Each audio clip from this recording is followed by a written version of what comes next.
Welcome to Heaven Awaits. My name is Leigh, and I narrate stories that change lives. From near-death experiences that offer a glimpse beyond the veil, to raw, personal testimonies of people who found God when all hope seemed lost. These are encounters with the divine, told from the heart.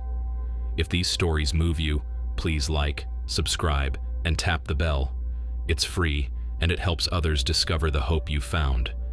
Grab a coffee or tea, settle in, and join me for today's powerful journey. As we honor those who gave everything and never made it home, let's also remember those who did, the ones still learning to walk forward, still finding their way back to the light. Let us carry their memory. This is for all of those willing to make that sacrifice. God bless you, and thank you.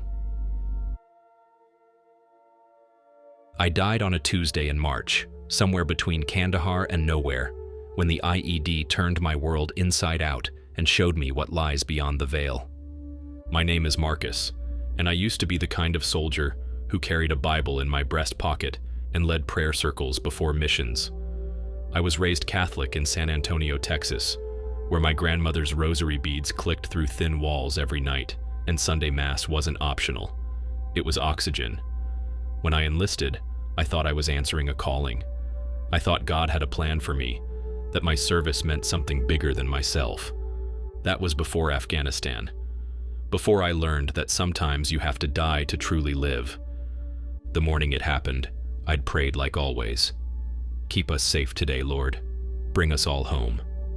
Simple words for a simple request. Martinez had joked that I was our lucky charm, that God listened to me better than the rest of them.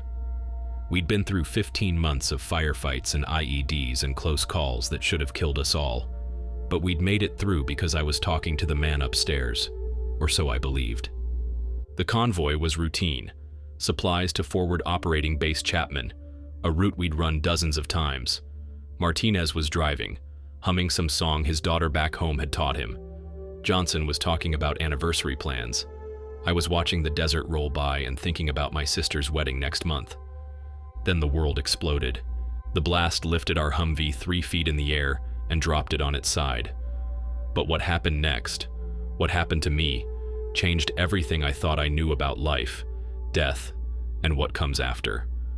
I remember the moment of impact, the way time seemed to stretch like taffy.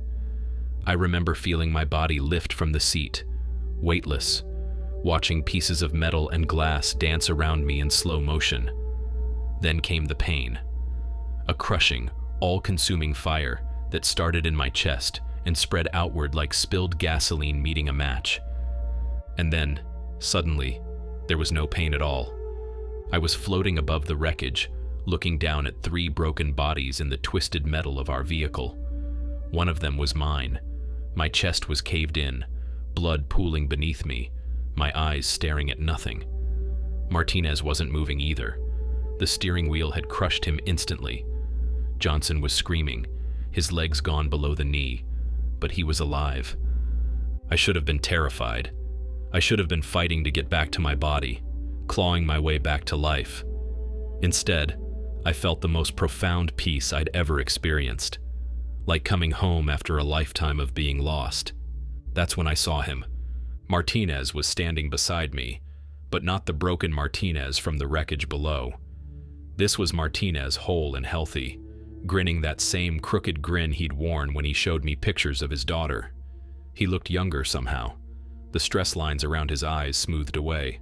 The weight of war lifted from his shoulders. "Hey, Sarge," he said, and his voice sounded like it was coming from everywhere and nowhere at once. "Took you long enough." "Martinez?" I reached out to touch him, expecting my hand to pass through empty air. Instead, I felt solid warmth, real as anything I'd ever touched.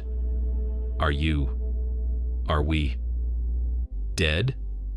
He laughed, that same laugh that used to echo through our barracks. "Nah, man. We're just between places right now. Got a choice to make." The scene around us began to shift and change. The desert faded away, replaced by something I can barely describe. It was like standing in a vast cathedral made of light itself, where the walls sang with voices I recognized. My grandmother's voice, my grandfather's, others I'd never heard but somehow knew were family. The light wasn't harsh or blinding. It was warm, welcoming, like sunlight filtering through stained glass windows. "This is it, isn't it?" I asked. "This is what comes after?" Martinez nodded. "Part of it. But you got to understand, Sarge. It's not your time yet. You got work to do back there." "What work?" "I failed, Martinez. I couldn't keep you safe. I couldn't keep any of us safe." "You think that's what this was about?" He stepped closer, and I could see something in his eyes that looked like pity. "Marcus, you've been carrying the weight of the whole world on your shoulders, thinking it was your job to save everybody. But that's not how it works. That's not how any of this works." The light around us pulsed, and suddenly I could see everything. Not just the wreckage below, but the vast web of connected lives. I saw Johnson surviving, going home to his wife, learning to walk again. I saw him becoming a counselor, helping other wounded veterans find their way back to hope. I saw the ripple effects of his survival spreading outward like stones thrown in still water. I saw the medics rushing to save us, the helicopter pilots risking their lives to get us to safety. I saw the doctors who would work on Johnson for hours, the nurses who would hold his hand when he woke up scared and alone. I saw his wife flying across the country to be by his side, choosing love over fear. "You see," Martinez said, "it's not about preventing every tragedy. It's about what grows from the cracks, what people choose to do with the pieces." "But you died," I said. "You're gone. Your daughter will grow up without you." His smile didn't waver. "You think death is the end of love? You think I stopped being her father just because I can't hold her anymore?" He gestured toward the light, and I could see something beautiful and impossible. Martinez's daughter becoming a doctor because she wanted to save lives like the ones who tried to save her father. His wife, finding love again but never forgetting, teaching their daughter that love doesn't die with the person who gave it. "I'm still there," he said, "in every choice she makes, every kindness she shows, every life she saves. Death isn't the opposite of life, Marcus. It's just another part of it." I felt something pulling at me, like a tide drawing me back toward shore. Looking down, I could see my body surrounded by medics now, working frantically to restart my heart. Johnson was being loaded onto a stretcher, conscious and calling my name. "I don't want to go back," I said. "It's so peaceful here." "I know," Martinez said, "but peaceful isn't what you're called to right now. You're called to be the light in someone else's darkness, to be the voice that says, 'Keep going,' to be the proof that broken things can be made whole again." The pulling grew stronger. I could feel my body calling me back, could feel pain beginning to creep in around the edges of the piece. But there was something else too. Purpose. A sense that my story wasn't over yet.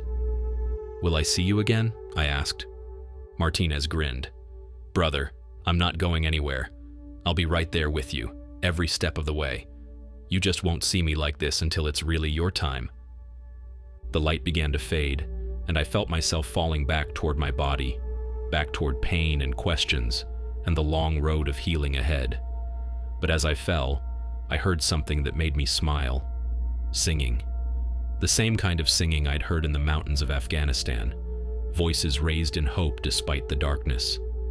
I opened my eyes in a field hospital in Germany 3 days later. Johnson was in the bed next to me. The doctor said I'd been dead for 17 minutes and 27 seconds. They called it a miracle that I'd survived with no brain damage. I called it a gift. The road back wasn't easy. Physical therapy, surgery, more therapy. Nightmares that would wake me screaming, days when the grief felt like drowning. But through it all, I carried something with me that I'd never had before. Certainty. Not about all the answers, but about the questions that mattered. I knew now that death wasn't the end. I knew that love was stronger than loss. I knew that every life touches every other life in ways we can't even imagine. Most importantly, I knew that I had work to do. When I finally made it home, I started speaking at churches, at veteran groups, anywhere people would listen. I told them about Martinez, about the light, about the choice we all have to be part of something bigger than our own pain. Some believed me. Others thought I was crazy or hallucinating from trauma. That was okay too. Johnson and I started a foundation for wounded veterans, helping them find purpose beyond their injuries, helping them regain their faith, letting them know that no one has all of the answers, especially not humans. Because that's what I learned on the other side. Faith isn't about having all the answers. It's about trusting that there's a purpose to the questions. It's about believing that broken things can be made whole, that dead things can come back to life, that the light always finds a way through the darkness. I died on a Tuesday in March, and I came back with a message. Death is not the end. Love is not lost. And no matter how dark the valley gets, there's always light on the other side. You just have to be willing to walk through the darkness to find it. Thanks for sharing this powerful story, Marcus. It really captures the journey from loss to hope in a way that hits deep. The ending especially gave me chills. To my listeners, let me know what you thought in the comments below. Until next time, stay safe and continue to be blessed.